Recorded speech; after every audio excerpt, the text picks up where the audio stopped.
Bom, então, bom dia a todos. Essa reunião clínica da disciplina de nefrologia e da Fundação Oswaldo Ramos, que é realizada semanalmente nesse horário. Essa reunião ela é gravada e fica disponível no YouTube da Fundação e do Hospital do Rim. Hoje nós temos a honra de ter aqui como convidado o Dr. Lucas Leite Cunha. Ele vai falar sobre carreira, fronteiras e desafios do médico cientista. Ele tem uma carreira assim muito diferente do que normalmente a carreira tradicional de médico. Ele trabalha com o Rui Maciel, que descobriu o talento dele logo, já levou ele durante o curso médico a trabalhar no laboratório dele. Ele terminou a graduação em biologia em 2009 e terminou a medicina, o curso médico, terminou a graduação na Unicamp, terminou o curso médico 8 anos depois. Ele entrou na Escola Paulista de Medicina e terminou o curso médico em 2017. Durante esse intervalo, entre 2009 e 2017, ele fez mestrado, doutorado e pós-doc durante o curso de graduação de medicina, que é uma carreira, não é uma carreira tradicional, mas uma carreira que é assim, muito interessante. É um modelo que em outras universidades americanas, frequentemente isso acontece. Aqui no Brasil, até como nós estávamos conversando, mesmo o MD, PhD durante o curso de graduação médico, ele é pouco explorado aqui no país. E o Lucas, ele é professor afiliado da disciplina de Clínica Médica e Medicina Laboratorial da Unifesp. Como eu disse, ele trabalha com o professor Rui Maciel, mais vinculado à endocrinologia e saúde baseada em evidências da Unifesp. Ele tem um artigo publicado recentemente, em 2020, na revista Fronteiras em Imunologia, que tem 120 citações e tem um fator H de 20. Ele é formado há 4 anos atrás, fez residência médica aqui na Escola de Medicina, na área de clínica médica. Então, é uma pessoa bastante estruturada assim, para poder falar sobre carreira, fronteiras e desafios do médico cientista, porque ele viveu intensamente, mesmo durante o curso de graduação, essa situação. Né? Sua formação como biólogo, aplicou durante o curso de graduação, conseguiu muita coisa em pouco tempo. É difícil conseguir isso, mas não é impossível, como você mostrou. E certamente isso não atrapalhou o teu curso médico, muito pelo contrário, isso engrandeceu a sua formação da forma como nós entendemos. Por isso nós te convidamos aqui para falar isso. Muito obrigado. Muito obrigado, professor. Em revê-lo. Obrigado, professor. Eu agradeço imensamente a oportunidade. Queria dizer primeiramente uma grande saudação. Consigo ver professores muito queridos, tanto virtualmente quanto presencialmente. Obrigado, professora Dagmar, por ter vindo. É uma honra tê-lo aqui também. E falar sobre esse assunto me deixa muito entusiasmado, eu confesso, porque eu me sinto quase que engajado nesse compromisso que é a formação médico-cientista, e principalmente pelo papel que a nossa escola pode ter daqui para frente.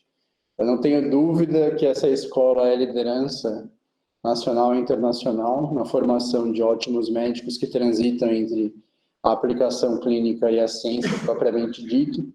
Temos vários trunfos na nossa biografia de descobertas científicas que hoje mudam a vida de muita gente, e é por isso que eu me sinto o temor da responsabilidade de quem vai falar sobre esse assunto. Obrigado pela atenção de vocês. O core da minha apresentação, o cerne do que eu vou falar, gira em torno dessa grande pergunta. Então, daqui para frente, nos próximos minutos, a minha ideia é tentar responder por que eu me tornei um médico cientista. Essa é a alma da apresentação. Então, é sobre isso que a gente vai falar. E para a gente estruturar um pouquinho a nossa discussão, eu não quero que seja um negócio pesado, mas pode ser algo leve, eu vou tocar em 4 temas. Vou trazer um caso clínico, professor Medina, para exemplificar o que eu vou falar. É mais uma questão quase que alegórica, mas que pode trazer muito benefício para a nossa discussão. Vou falar o que é o médico cientista, para situar o nosso debate, esclarecer conceitos, tirar mitos e verdades, Vou trazer alguns números de experiências internacionais sobre a carreira médico-cientista e, na sequência, eu fecho com algumas possibilidades estratégicas que nós, da nossa universidade, nós aqui da Escola Paulista de Medicina, podemos optar para os próximos anos no sentido de enriquecer essa profissão. E eu começo com um caso clínico. Então, esse é um caso real, uma paciente. Quando eu terminei a minha residência médica, eu comecei a dar plantões aqui no pronto-socorro, de chefe de plantão, aqui no pronto-socorro do Hospital São Paulo, coisa que eu ainda faço quinzenalmente, porque é super gratificante ficar com os residentes.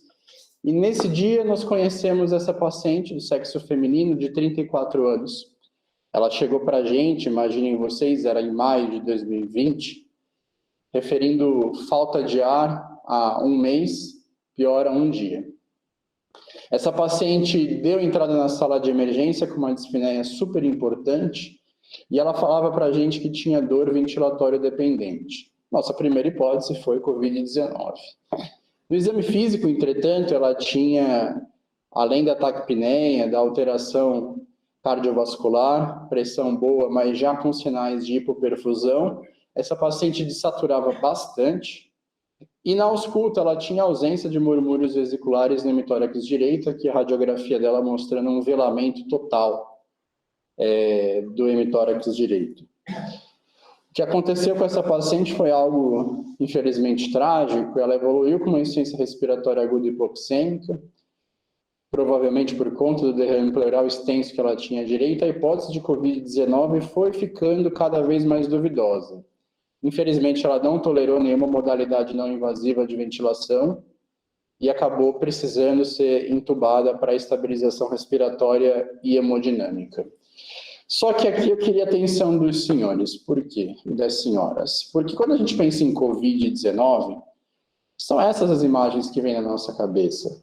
São achados pulmonares extensos, bilaterais, com áreas de vidro fosco mais ou menos extensas, mas é um acometimento difuso pulmonar. A gente estava vendo na ocasião uma paciente jovem que tinha fatores de risco para boa evolução clínica, na verdade, mas com derrame pleural. E isso não era comum, não é comum em Covid-19. E aí a gente, depois que estabilizou a paciente, a gente resolveu dar uma olhada um pouco mais detalhada no que vem a ser o caso. Quando a gente foi tirar a anamnese um pouco mais detalhada, a mãe contou para a gente que aos 15 anos de idade, essa paciente foi diagnosticada com rabdomiossarcoma na coxa esquerda e estava em remissão desde então.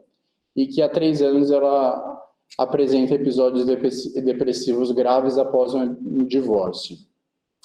Mas isso aqui tirou o nosso sossego, porque essa paciente tinha uma irmã mais velha falecida aos 30 anos com leucemia e o pai falecido aos 40 anos com câncer coloretal, ou seja, uma história oncológica super rica. No exame físico, aqui bem escrutinizado, o que a gente achou foi essa lesão, chama lesão em casca de laranja, uma lesão inflamatória e linfonodos axilares palpáveis, mostrando para a gente que era esse o cenário que de fato a gente estava lidando. A gente tinha uma paciente índice que tinha acometimento oncológico prévio e provavelmente estava num segundo câncer. E esse câncer poderia explicar, por exemplo, o acometimento pleural extenso dela. E ela tinha parentes de primeiro grau que tiveram histórias trágicas de câncer, né? Falecimento precoce, mas cânceres que, a princípio, não remontam à mesma origem embrionária. Isso deixou a gente bem curioso. Infelizmente, essa paciente foi a óbito, mas o caso não acabou aí porque permaneciam muitas dúvidas. Por que uma paciente tão jovem teria um segundo câncer ou uma recidiva tão tardia? O que faria uma família que morava em zona urbana ter tantos casos de cânceres e cânceres agressivos aparentemente desconectados entre si, né? Será que a irmã mais nova dessa paciente Então, lembrando aqui, ela tinha uma irmã mais nova, né? Será que essa irmã mais nova e os filhos que tinham, na ocasião, 7, 10 anos, teriam a mesma trajetória? E a gente poderia ter feito algo diferente para modificar a história dessa família? E é aqui que eu gostaria de fazer uma pausa com vocês e trazer o que a gente fez até agora, dando um en passant. Nós tínhamos um caso clínico, nós demos a conduta, fizemos a conduta médica mais apropriada, que era baseada em evidência, mas o nosso óculos da ciência já estava posto. Esse óculos já estava na nossa mente. Por quê?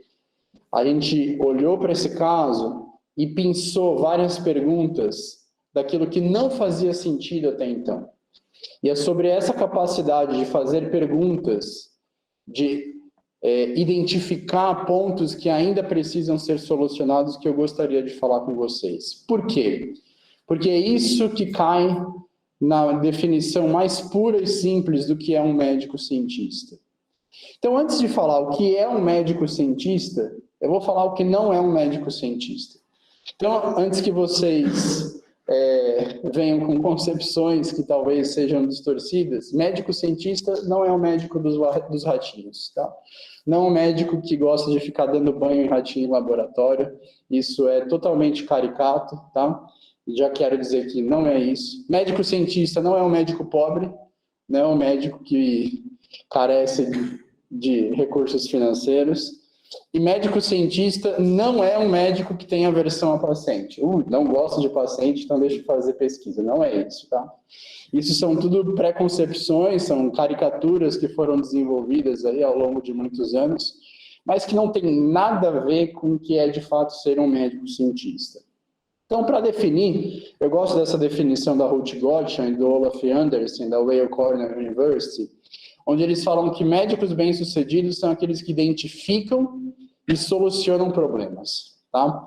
Então, olha que interessante essa definição que a Ruth trouxe. A Ruth, ela é professora de anestesiologia e coordenadora do MD-PhD da Weill Cornell University. Ela trouxe para a gente que, como médicos, eles são hábeis no entendimento de casos clínicos, né, dos casos dos pacientes. Isso lhe permite identificar necessidades que não foram atendidas até então. Então, é aquele médico, professor, que olha para um caso e fala, isso aqui não faz sentido, tá? Isso aqui não está elucidado, isso aqui ainda é um ponto onde a gente precisa trabalhar.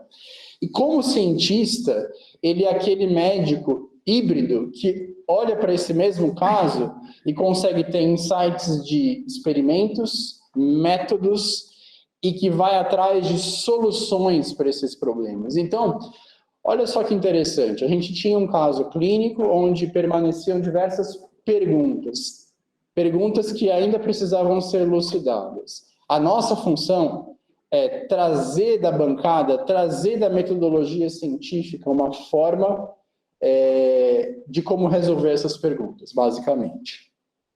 Eu gosto dessa definição também da Karuna Ganesh, que é professora do Memorial, ela é oncologista de formação. Ela fala que o médico cientista ele é fluente na língua e na cultura de ambos os reinos, da ciência e da clínica, e ele é o profissional provavelmente mais preparado para conduzir uma pesquisa de grande impacto na prática médica.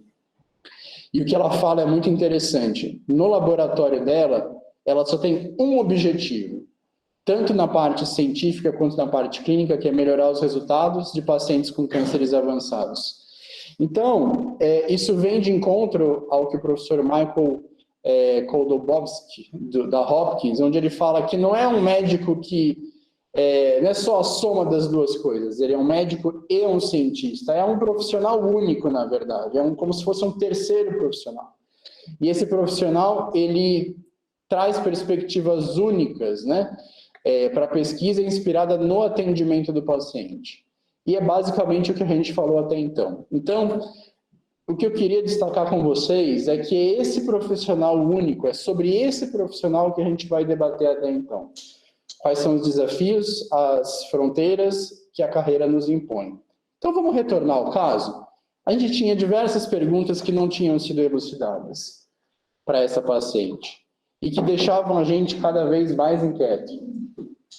Foi então que esse é o Rodrigo Rodrigues, ele é aluno aqui do 4º ano, deve estar nos assistindo nesse exato momento.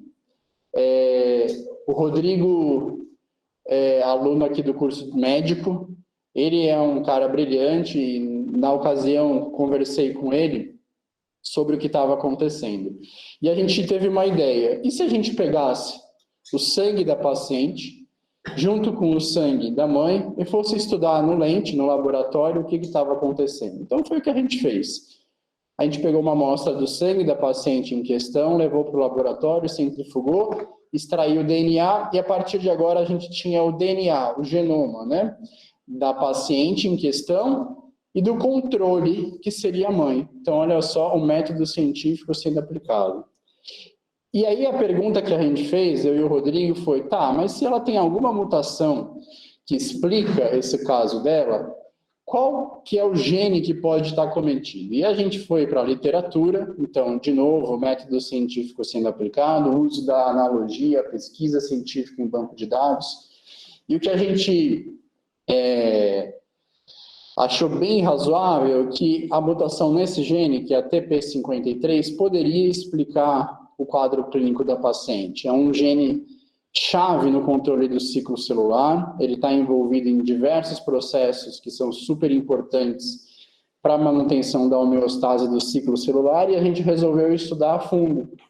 Isso porque a gente já tem na literatura algum conhecimento, eu não vou perder o tempo de vocês com isso, mas que provavelmente o nome disso chama síndrome de Li-Fraumeni, pode explicar o que está acontecendo. A gente tinha uma paciente que tinha uma história familiar rica, um parente de 1º grau, que teve o câncer antes dos 56 anos, e ela mesma tinha múltiplos tumores, o que já explicaria o caso. Tá?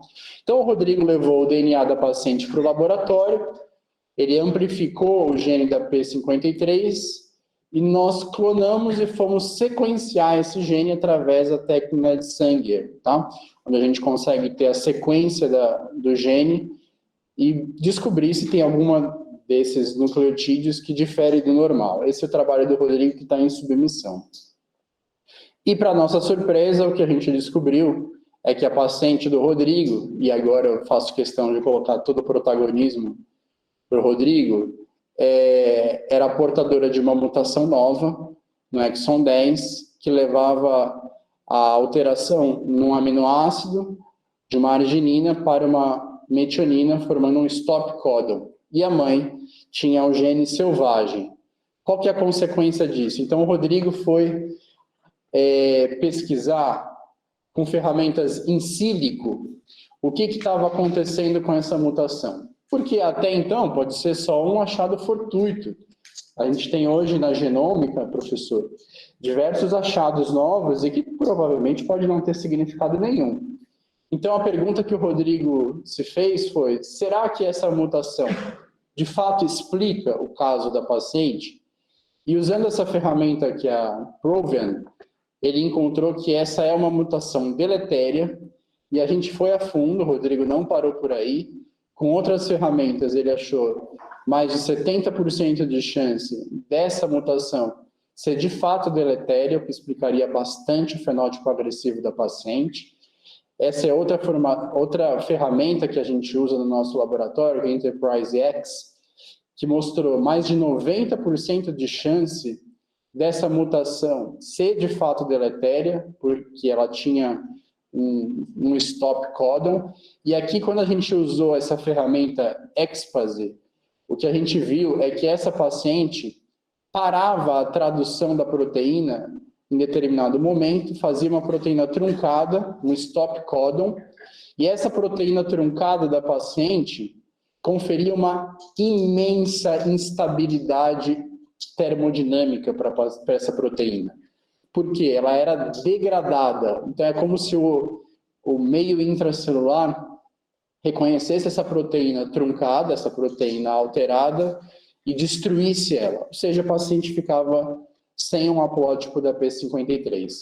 Então, essa aqui é a proteína normal, esse também é um trabalho do Rodrigo, essa é a cara dessa proteína, ela se junta com 4 outras formas, fazem um polímero que identifica uma mutação no ciclo celular e leva a pausa no ciclo celular.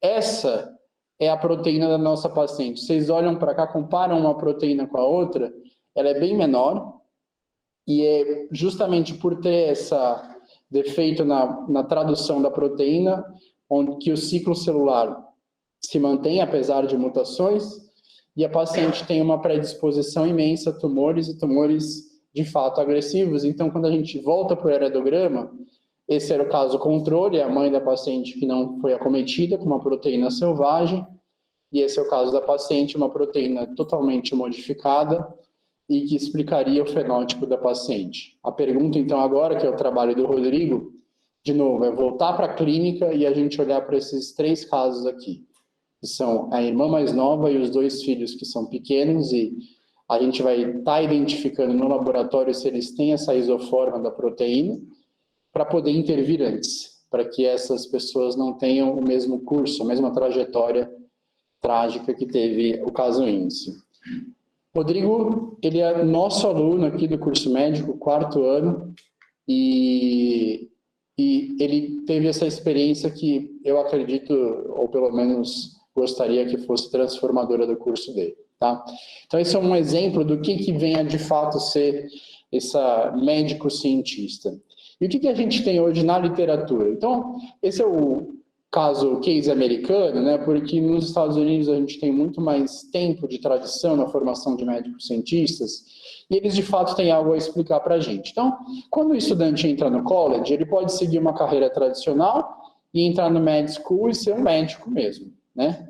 Ele pode, só com MD, ter uma carreira de médico cientista. Isso é super comum nos Estados Unidos, tá? Mas, para aqueles que identificam já um potencial no começo do curso, o MD-PhD, ele é um programa à parte, onde ele oferece que os cientistas, o médico profissional, ele tenha de fato essa formação única, né? Onde ele vai fazer uma carreira híbrida entre médico e cientista. Ele pode ter a carreira do PhD, e aí fazer pesquisa clínica, mas sem nenhum vínculo à medicina, ou ele pode fazer esse jump aqui do PhD para o MD e virar um médico cientista, tá? E o que faz, isso é uma pesquisa qualitativa do NIH, o que faz um médico escolher a carreira médico cientista? O que eles viram era que a maioria dos médicos cientistas escolhiam por essa carreira antes mesmo de entrar na faculdade de medicina, porque foram expostos a familiares, porque conhecem um professor do ensino médio, porque passaram por alguma crise de saúde, e isso fez com que eles valorizassem a profissão, ou porque encontraram mentores que fizeram essa transformação. E essa é a demografia dos médicos cientistas. Então, médico cientista, hoje nos Estados Unidos, ele é menos de 1% de todos os médicos. Isso deixa a gente bem preocupado. Se a gente voltar para a década de 80, esse número eram 5%. Hoje eles são só 1%, tá? Então isso deixa a gente de fato bem preocupado. O que a gente percebe? Que só 1% dos médicos hoje são médicos cientistas nos Estados Unidos. Esse número é alarmante, e fez com que o The New York Times, alguns anos atrás, trouxesse essa matéria. Vou falar um pouquinho mais sobre o Bob Lefkowitz, que nós precisamos de mais médicos que também sejam cientistas. O mercado de trabalho hoje tem uma carência imensa de médicos cientistas, e a gente precisa fazer alguma coisa enquanto universidade. Porque por mais que essa carência venha da indústria, venha do mercado, venha da prática clínica, venha da própria universidade, só nós, professor, da universidade, é que temos condições de formar médicos cientistas. A indústria, apesar da boa vontade dela, nunca vai conseguir fazer isso. Então, isso mostra para a gente uma urgência, e essa urgência tem que ser respeitada. E isso vai ter implicações para quase tudo que eu for falar até agora. Esse é o salário médico anual de um médico cientista, ele está por volta do que ganha um pediatra, um médico de família nos Estados Unidos, então tem uma questão da remuneração. E agora eu vou contar para vocês um que eu acho um case de sucesso, que é como os Estados Unidos identificaram esse problema, que é da carência de médicos cientistas, e resolveram isso, tá? Como eles fizeram? Tudo começou na década de 60, professor Medina, onde eles viram que eles precisavam ter uma atitude, uma decisão política para formar médicos cientistas. E aí o NIH teve a seguinte ideia: e se a gente criasse um programa de treinamento focado para o médico cientista? Nessa fase, eles tinham só 3 escolas médicas que aderiram ao programa, né? Se eu não me engano, foi Harvard, Yale e Columbia, se não me falha a memória. E aí a ideia era que essas universidades bancassem, com a ajuda do governo, a formação integral desses médicos e dessem para eles condições de que eles, de fato, exercessem a atividade médica, né? E a grande vantagem dos Estados Unidos é que eles conseguem ter bancos de dados enormes, né? E eles foram seguindo esses médicos e seguem eles até hoje, tá? Esse funding do NIH ainda existe, então em 2011 foi a última atualização. De 3 escolas médicas já eram 111 escolas médicas, de todas as 131 escolas médicas que tinham esse programa. Então esse é o site do programa, que forma médicos cientistas nos Estados Unidos, e o que a gente vê, a grosso modo, é uma tendência de crescimento do investimento público na formação dos médicos cientistas, a grosso modo, passou por oscilações, mas numa linha de tendência crescente. E eu vou trazer alguns resultados qualitativos e quantitativos. Então, de todos esses médicos cientistas, professor Medina, 9 foram ganhadores de prêmio Nobel. Isso eles têm muito orgulho de falar. Por exemplo, só em 1968, dos egressos de 1968, houve 4 ganhadores de prêmio Nobel. O Robert Lefkowitz, o pessoal da endocrinologia conhece bem, porque foi quem descobriu a proteína G. Hoje a gente fala muito sobre receptores catecolaminérgicos e tudo mais, tudo isso devido ao Bob, esse é o Bob Lefkowitz. O Michael Brown e o Joseph Goldenstein, que são esses 2 cientistas, que descobriram toda a dinâmica do receptor de colesterol, como ele acopla a membrana e como as estatinas podem modular tudo isso. Então, se hoje nós prescrevemos estatina para os nossos pacientes, é graças a esses 2 egressos de 1968. E o Harold Varmus, que foi quem descreveu a primeira atividade oncogênica de alguns vírus, como, por exemplo, HPV. Ainda alguns resultados qualitativos. Hoje, os médicos cientistas desse programa são 1/4 dos professores da Harvard, da Hopkins, e de outras universidades bem ranqueadas nos Estados Unidos. E se vocês lembram da pandemia, esse é o Anthony Fauci, que foi o responsável pelas maiores decisões da condução da pandemia no governo Biden, e ele é um médico cientista egresso desse programa. Então, você vê hoje, assim, durante todos esses últimos 3 anos da pandemia, ele foi o homem mais poderoso na saúde pública dos Estados Unidos, e ele também é um médico cientista formado nesse programa. Em termos quantitativos, a gente tem, nesse último levantamento de 2014, alguns problemas, porque ainda é basicamente uma atividade predominantemente masculina.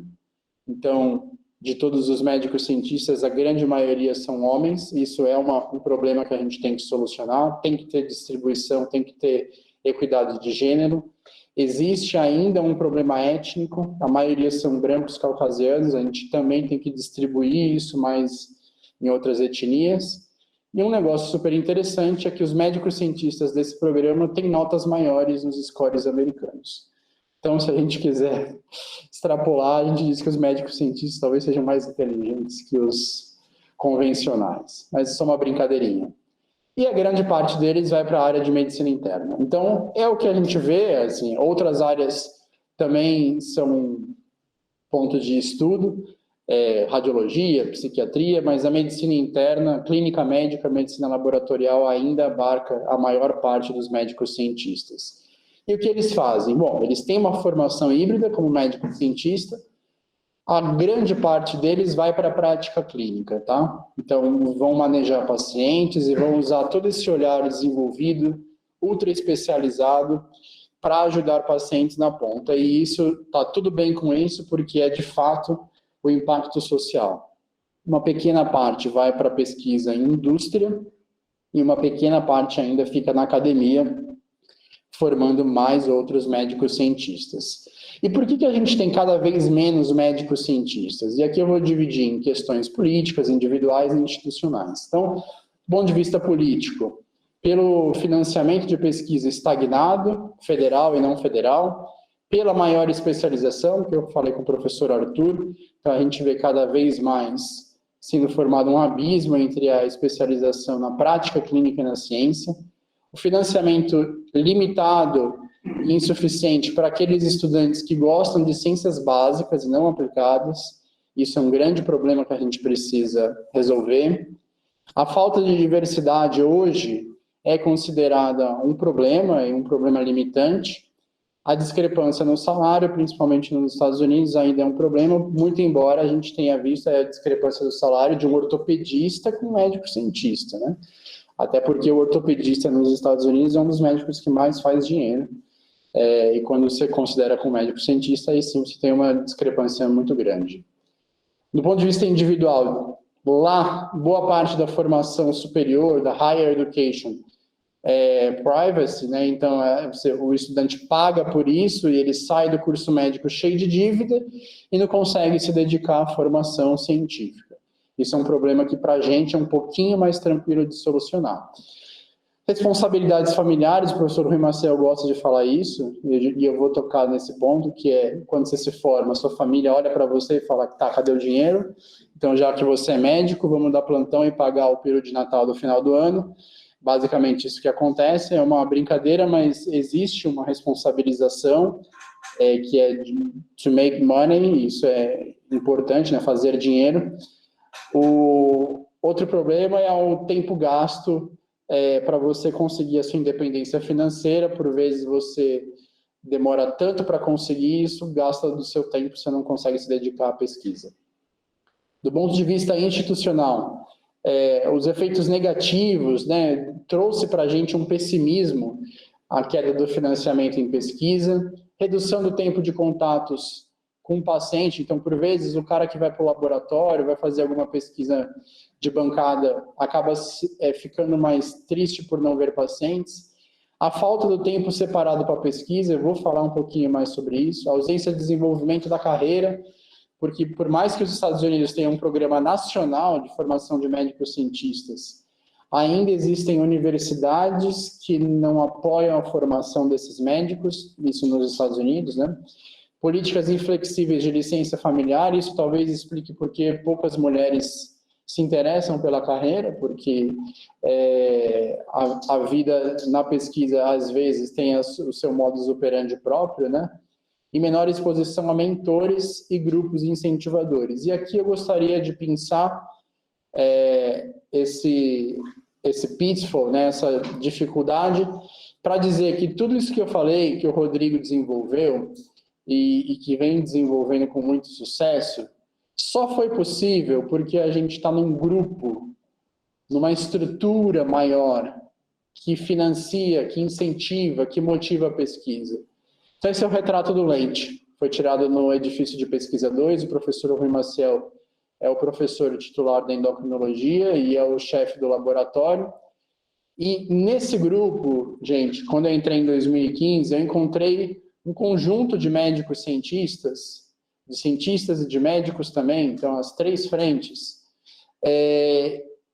que valorizavam a pesquisa, que estavam acostumados a fazer essa ponte entre pesquisa, bancada, que gostavam disso e que me incentivaram.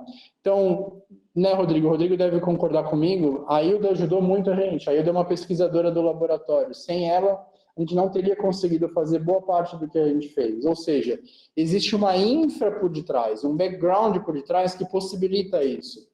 Então, por mais que às vezes a gente identifique alguns talentos, se não houver essa infra institucional, ele vai fracassar, ele vai morrer na praia. Então, a gente precisa que esse movimento seja incentivado. E isso possibilita com que a gente tenha diversos outros trabalhos. Por exemplo, esse é o trabalho do meu aluno de doutorado, o Guilherme Domingues. A gente conseguiu publicar há pouco tempo atrás. A gente recebeu no nosso ambulatório, professora Dagmar, uma paciente que tinha um câncer de tireoide com uma morfologia muito pouco usual, que é a variante cribriforme morular. E essa paciente também tinha múltiplos pólipos no cólon. Ou seja, ela tinha um caso que fugia totalmente da normalidade. O que faz uma paciente ter um caso tão aberrante desse? Então, o Guilherme foi se perguntar e falou, olha, Lucas, talvez esse gene que se chama Adenomatous polyposis coli explique essas duas coisas.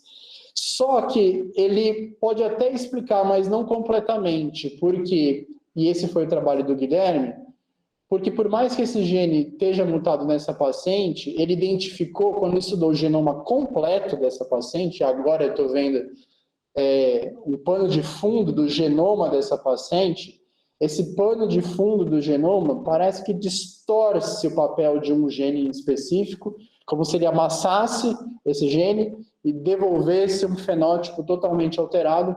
Isso fez com que o Guilherme publicasse esse trabalho recentemente, que é o efeito do background genético em um gene, né? Quanto o nosso pano de fundo genético pode modificar um fenótipo. E mais do que isso, que é o que vem sendo desenvolvido por nós, no nosso laboratório, que é o consórcio brasileiro de neoplasia endócrina múltipla, é um consórcio nacional, onde a gente consegue centralizar alguns casos de neoplasia endócrina múltipla, que é uma doença genética autossômica dominante, que faz com que a pessoa tenha predisposição a diversos cânceres endócrinos. E a gente, isso aqui já vem bem, antes mesmo de eu chegar no laboratório, a gente desenvolveu, quando eu vim no pós-doc, o quanto a gente consegue usar essa infra de bancada para explicar a prática clínica e traçar a história dessas mutações. Aqui eu trago um exemplo da neoplasia endócrina múltipla, mas a gente pode usar para qualquer outra doença genética. Como essas mutações foram sendo estabelecidas na história da humanidade, que a gente chama de efeito fundador. Então, só um trabalho, alguns dos nossos trabalhos que a gente vem desenvolvendo, a gente identificou nesses pacientes diversas mutações, e não só isso, mas a gente foi atrás da história delas na humanidade, como elas foram se desenvolvendo. Esse aqui é também outro case de sucesso, que demonstra bem essa atividade médico-cientista, que aqui é o Vale do Rio Jaguaribe, no Ceará, no interior do Ceará, onde o nosso grupo identificou uma epidemia de câncer de tireoide, de carcinoma medular, digamos assim. Tudo isso devido ao espalhamento de uma mutação bem rara, mas que veio provavelmente de origem europeia, e a gente foi da bancada para a clínica e da clínica para a bancada. A gente viu uma situação de saúde pública, viu casos bem graves e a gente foi atrás de todo o cenário histórico dessa mutação, e isso trouxe para a gente vários cases de sucesso aí em termos de publicação. E por último, para terminar, eu gostaria de discutir com vocês o que a nossa escola, e aí trazendo bem para o nosso âmbito mesmo, para a nossa vivência, para o nosso cotidiano, o que nós, como EPImistas, como membros da comunidade, podemos de fato trazer de benefício para formar mais médicos cientistas e profissionais de qualidade. E aqui eu apresento o MD-PhD para vocês. Nós temos um programa MD-PhD, ele é bem capitaneado por esses 4 docentes, os 4 foram meus professores, a professora Débora, a professora Eliane Beraldi, a professora Maísa e o professor Reinaldo Salomão, que nos assistem. Esses 4 professores brilhantes coordenam esse programa e vêm tendo uma atividade hercúlea para formar médicos cientistas. O formato que a gente tem na nossa escola onde o aluno para no 4º ano, se dedica 2 a 3 anos para fazer pesquisa e volta para o internato na 5ª e na 6ª série. Tá? Quando ele conclui com bacharel em medicina e doutor em ciências. A defesa de tese está aqui, tá? Antes dele voltar para o internato. Esse é o nosso programa. Esse slide foi cedido pelo professor Rui Maciel, que é um dos idealizadores, tá? E para a gente saber onde a gente quer chegar com esses médicos cientistas, a gente tem que saber quais são os critérios de sucesso, o que eles consideram um profissional de sucesso, porque senão a gente nunca vai atingir esse ponto. E aí eu trago essa pesquisa da Ruth e do Olaf, onde ele é super recente, eles trouxeram para a gente, foi uma pesquisa qualitativa, quais são os critérios de sucesso, o que os médicos cientistas consideram uma carreira bem-sucedida. E eles foram entrevistar 21 MDs PhDs dos Estados Unidos, aqui de novo a discrepância, muito mais homens e muito mais caucasianos, tá? E eles fizeram essas duas perguntas. O que é um exemplar ou bem-sucedido médico-cientista e que fatores contribuem para isso? O que eles mostraram? Para as mulheres, ser médico-cientista de sucesso significa trabalho em rede, contribuição para o campo, impacto da ciência, prêmios, publicações, palestras e reuniões e pensamento crítico. Para os homens, o legado que ele deixa no campo, a orientação, esse aqui é um ponto importante, envolvimento em pesquisa translacional e publicações. Nesse trabalho, eles mostraram que as mulheres tendem a ser mais altruístas que os homens. E eles foram investigar o que é um médico de sucesso, um médico cientista de sucesso, conforme as etapas da carreira. Então, os júniors, os mais novos, gostam mais de publicação e dinheiro, basicamente, grants, tá? Enquanto os mais sêniores tendem a pensar mais no legado que eles vão deixar, na mentoria que eles fazem, numa coisa mais etérea, mais a longo prazo. E quem está em funções administrativas e de lideranças tendem a pensar em desfechos mais duros, como grants, publicações e impacto, tá bom? Por que é importante isso? Porque a gente consegue ter uma noção, um panorama do que o médico cientista considera como sucesso e a gente vai trabalhar essas potencialidades para que ele chegue nesse ponto. Isso pode ser uma grande estratégia para a nossa universidade. Então, algumas estratégias que a gente elencou.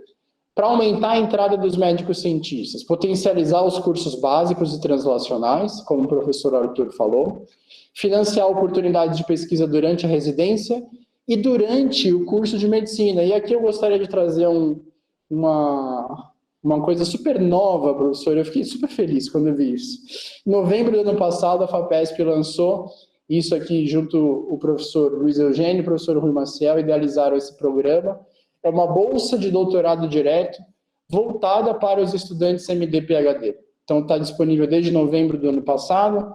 Então, hoje, se um nosso aluno de MD-PhD parar o curso, nesses 2 anos, ele pode submeter para a FAPESP, que ele vai ter a bolsa aprovada. Isso garante um aporte financeiro para que ele faça esse tempo para pesquisa. Isso é ótimo, né? Na meu ver, isso foi fantástico aqui para o estado de São Paulo, e isso deve ter repercussões nos próximos anos.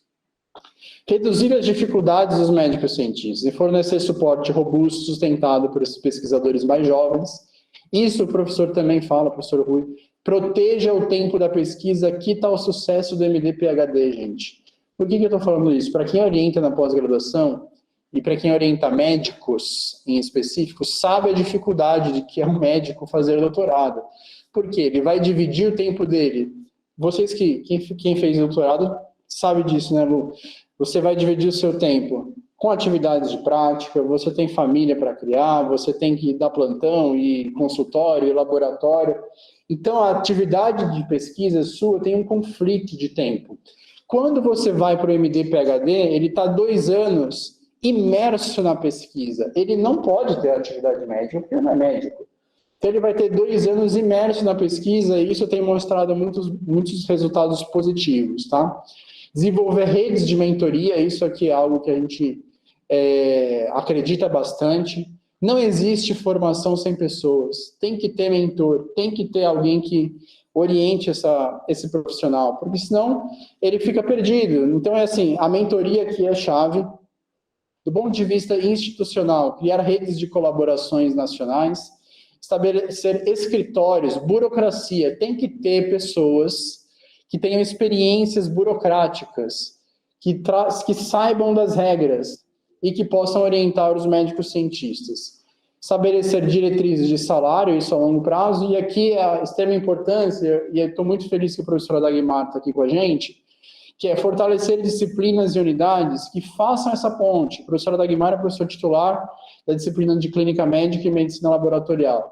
É uma disciplina-chave no nosso departamento de medicina, é uma disciplina que transita entre a clínica médica e a medicina laboratorial, então pode ter um papel super importante e vem desempenhando isso com sucesso na graduação e na pós-graduação. Então, são esforços onde a nossa instituição pode aplicar energia e conseguir mais liderança. E outras medidas, como melhorar políticas públicas de licença familiar, principalmente de licença maternidade, e revisar os quesitos de certificação. Vou dar um exemplo para vocês. As provas de título são muito focadas em prática assistencial, muito pouco em pesquisa. Muito embora a SBEM, por exemplo, Sociedade Brasileira de Endócrino, está tentando revisitar isso. Mas boa parte das provas de título não leva em consideração boa parte do que esse profissional formou. Então, isso é uma coisa que a gente pode revisitar. O que eu poderia deixar de mensagem para vocês, para guardarem no coração de vocês, que seria o principal de toda essa nossa discussão? Medidas urgentes precisam ser feitas, porque se nada for feito, se nos Estados Unidos a gente tem 1%, a gente não tem essa estatística brasileira, provavelmente a gente vai ter menos disso no Brasil, tá? A incorporação de novas tecnologias poderia ser facilitada se esses médicos cientistas estivessem em setores estratégicos do nosso estado. Dá um exemplo do Antônio Fauci. Quando veio a Covid, professor Medina, a Covid-19, a gente se deparou com uma situação onde a gente precisava descobrir coisas novas, medicamentos, testes, exames laboratoriais, preditores diagnósticos. São perguntas que é o médico cientista que tem que traçar uma resposta. Então, olha só, a gente foi colocado na parede e a falta desses médicos talvez tenha atrasado muitas das coisas. Embora a vacina tenha chegado muito rápido, quem sabe a gente não poderia ter desenvolvido mais tecnologia e incorporado elas mais rapidamente. Pequenas decisões têm impactos profundos que a gente considera a longo prazo, e isso é o que a gente deve guardar na nossa mente e coração, na nossa instituição. E eu termino com uma entrevista, quando o Bob Lefkowitz, que é da proteína G, ganhou o prêmio Nobel, 5 anos depois foram perguntar para ele como ele se sentia, fazendo uma entrevista, ele é da Duke University, foram perguntar para ele como ele estava se sentindo, como o Nobel mudou a vida dele, e ele deu essa declaração que eu acho muito legal. Eu acho que ter uma curiosidade infantil sobre o que você está fazendo e uma admiração infantil sobre o que você está fazendo realmente estimula a criatividade. E segundo ele, olha só que legal, professor, nas minhas reuniões de laboratório eu uso muito humor, porque o humor é divertido, porque sou eu mesmo, né? Então ele é um cara bem-humorado, e o mais importante, o humor estimula a criatividade. Por que isso? Porque o humor usa nuances e duplo sentido. E toda vez que você faz um comentário bem-humorado, você está basicamente juntando coisas que não estariam juntas, ou está apresentando uma perspectiva diferente do usual. Isso é o humor. E é disso que se trata uma descoberta científica. Você juntar coisas que não estariam juntas. Olhar um duplo sentido, enxergar além daquilo que todo mundo vê. Então eu falo para os meus alunos que é como se fosse você colocar um óculos, o óculos da ciência. Você enxerga a realidade através de outra perspectiva. E traz para a gente o que é ser cientista. Você usar do humor no seu trabalho. E talvez seja por isso que eu descobri por que eu quero ser um médico cientista. Isso me faz muito mais feliz e deixa o meu dia muito mais repleto de humor. Esses são os meus contatos. Professor, eu gostaria de agradecer imensamente a oportunidade de estar aqui com vocês. Quem quiser me achar, eu fico aqui no 11º andar. Esses são meu e-mail, minhas redes sociais, e eu estou à disposição para perguntas. Muito obrigado.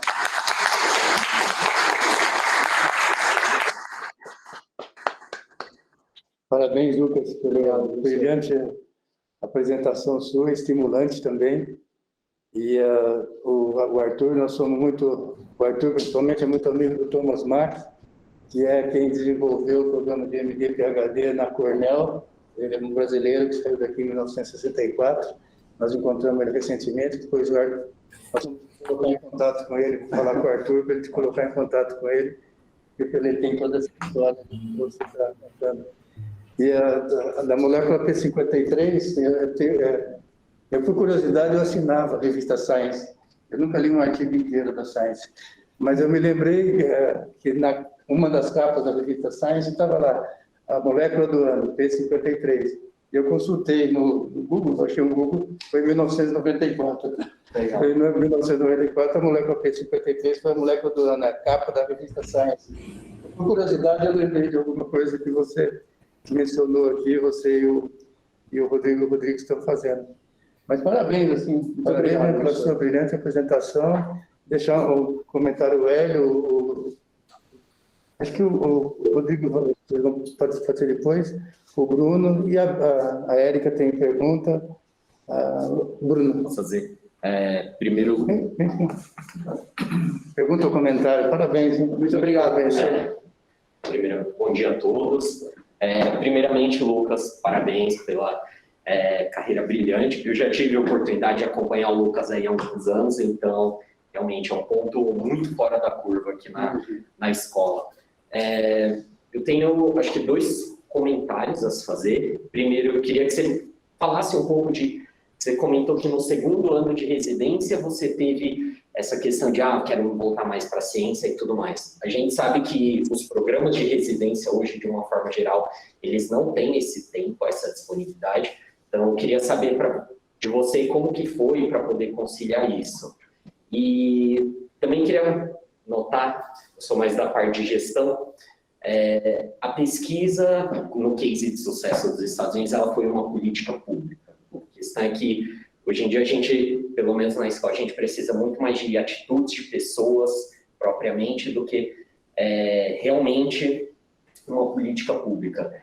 Como que você vê essa questão do financiamento? Porque a gente tem 2 lados. A gente tem o lado da pesquisa como não está dando dinheiro, está dando gastos, mas, ao mesmo tempo, a gente tem o lado de grandes instituições, grandes indústrias, criando grandes centros de pesquisa e para dar dinheiro. Então, assim, é uma visão bem contrastante. Queria que você comentasse um pouquinho disso. Obrigado. Ótimo, muito obrigado. Excelentes perguntas.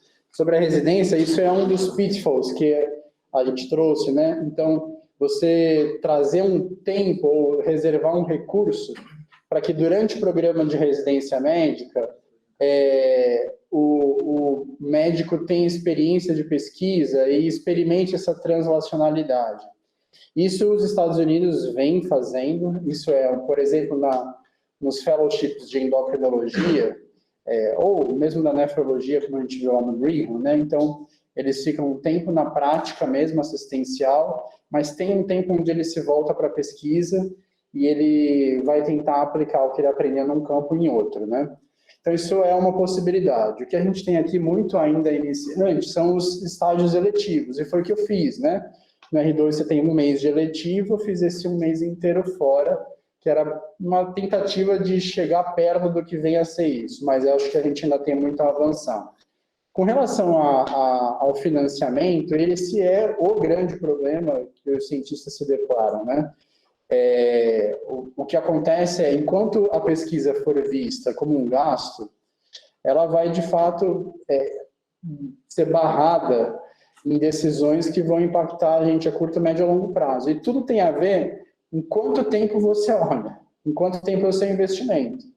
Se você pensa, pelo menos médio prazo, a pesquisa já passa a ser um investimento lucrativo.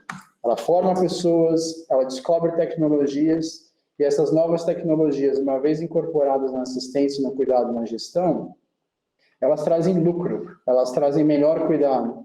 Então, assim, eu acho que a gente tem a avançar ainda muito na nossa visão propriamente dita, porque a tomada de decisão é sobre isso, né? É sobre o quão a longo prazo você é capaz de enxergar suas atitudes de hoje. Né?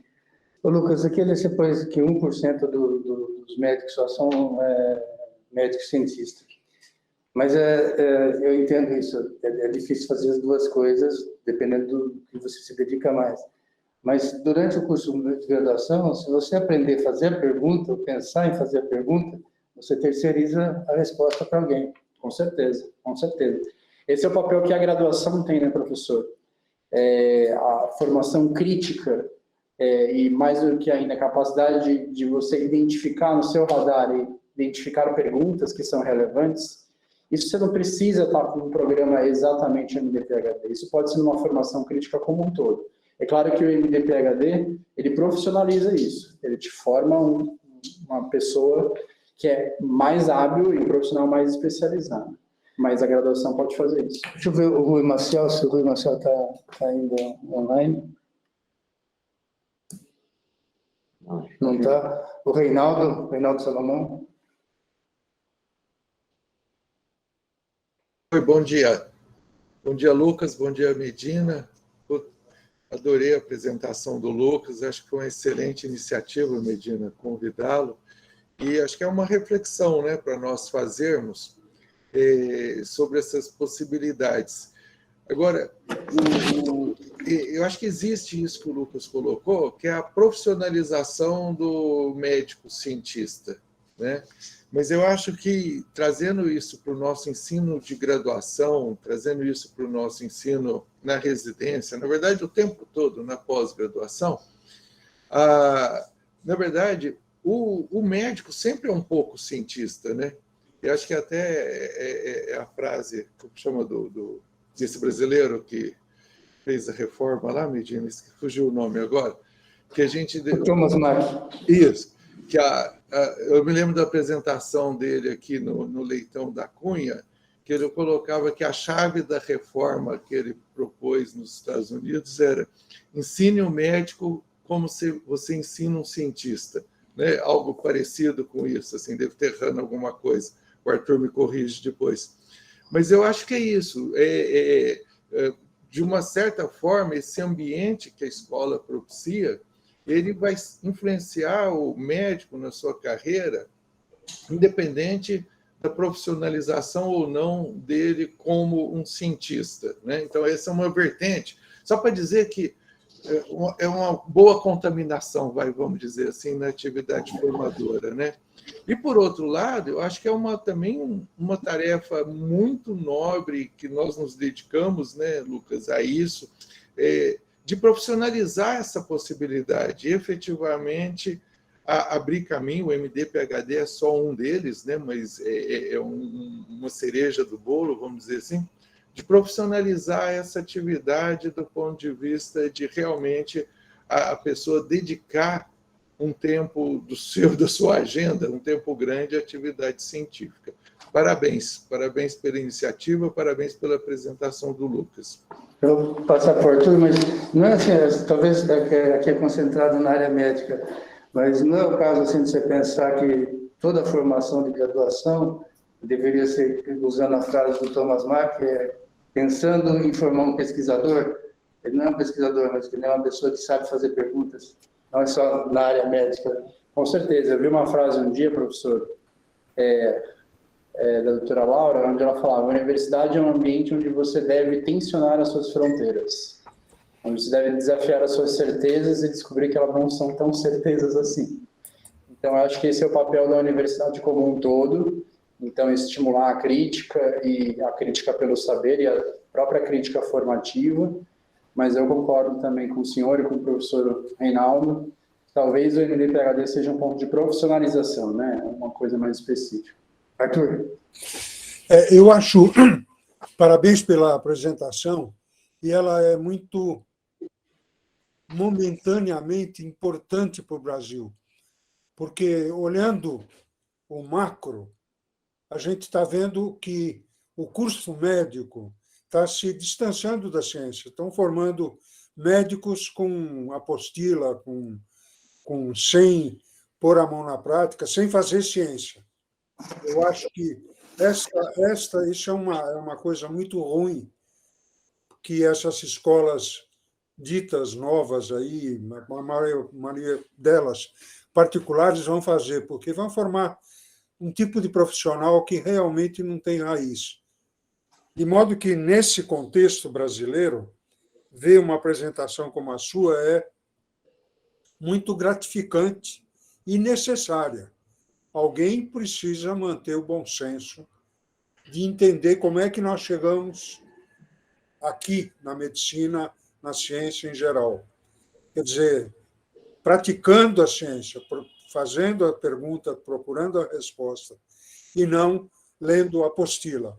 Então, do ponto de vista brasileiro, isso é muito importante, e eu te parabenizo por fazer essa marcação, porque realmente para o país, para o nosso futuro próximo, vai ser muito importante ter formadores de quadros médicos, científicos como você.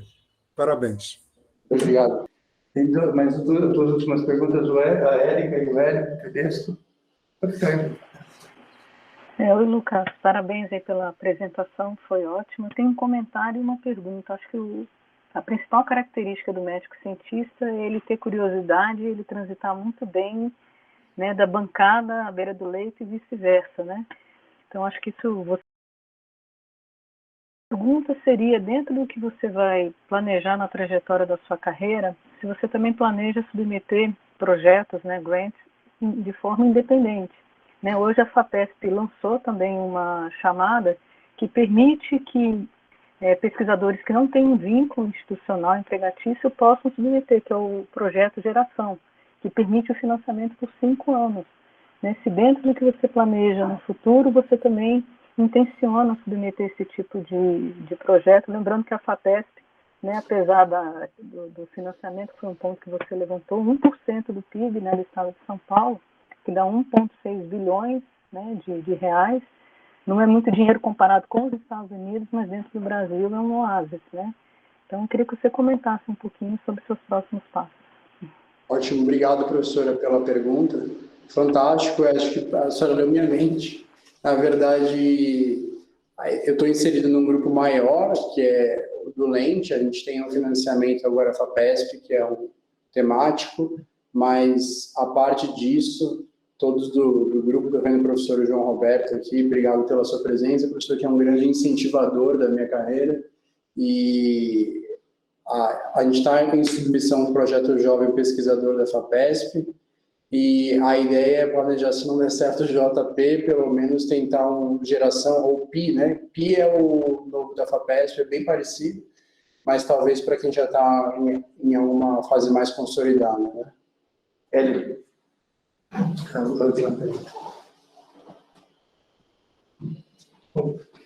Parabéns para os dois, Rodrigo e Lucas. Com certeza eu não vou dar parabéns para a sua aula, mas sim para a sua carreira. Com certeza o que você demonstrou aqui, você viveu. Mas vocês vão concordar comigo que vocês são casos de sucesso e casos raros, certo? E esse talvez seja o motivo de vocês estarem aqui, não só para inspirar outras pessoas, mas para discutir esses pontos que eu acho que são os convencionais. Mas eu gostaria de desafiar num ponto. Né? Eu comparo o pesquisador como desenvolver líderes. Eu não acho que você faz um líder. Eu acho que você aperfeiçoa um líder. Então, durante o curso médico, o que mais a gente precisa é identificar os alunos com esse potencial. Porque nós não vemos evasão de pesquisadores. Nós não temos pesquisadores em número suficiente.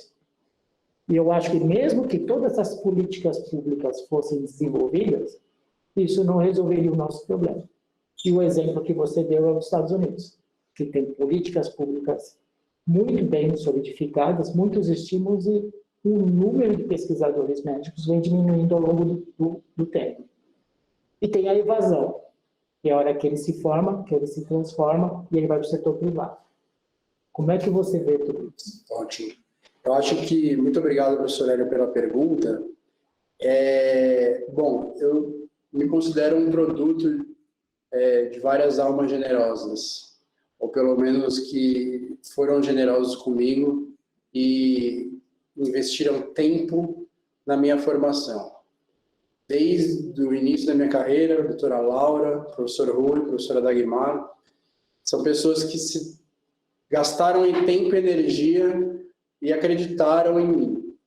Eu não consigo ver de forma diferente. Eu acho que é o meu papel fazer isso com pessoas que estão começando, identificar nesse radar que o senhor comentou pessoas com potencial de liderança e aplicar energia para elas.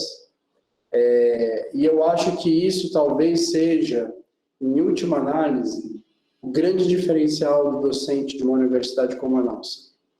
Ele passa por uma carreira longa, processo seletivo super difícil, mas ele chega no final um profissional que tem que causar impacto. E ele causa impacto fazendo exatamente isso que o senhor comentou, que é identificando pessoas jovens com potencial de sucesso, investindo para que ele se transforme em um líder que vai causar impacto.